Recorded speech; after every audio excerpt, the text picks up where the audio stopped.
Okay, then, thanks, Sean. The anatomy, by examining racial oppression. So he wants to look at the nature of the oppression, just as one would look at gender oppression or national oppression. He says there's firmer footing for analyzing its invention and peculiar functioning, and for confronting the theory that racial oppression can be explained in terms of skin type. This is very important. Again, this is what I was trying to recall a second ago. But he considers this phenotype, this skin-based argument, as they're basically the old ace in the hole of the racists. They want to condition us to think that way. All right, coming on.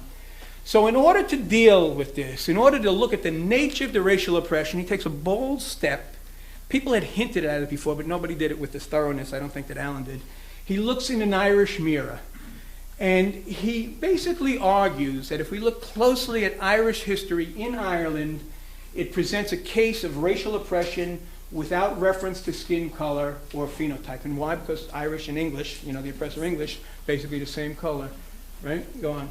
His core argument is, and this is what several of the chapters in Volume 1 are devoted, because he's trying to cut the ground from the race-based analysis, so we look at the nature. Anglo-Norman rule back 1300 or so, and Protestant ascendancy from 1652 on, when it's religio-racial oppression in Ireland, and white supremacy in continental America demonstrate that racial oppression is not dependent on differences of phenotype. This is one of the arguments he makes, and he draws out in detail the parallels of the treatment of the Irish in Ireland by the British, which people familiar with African American history would recognize right away. You say, oh my God, this is so similar, right? I mean, it's striking.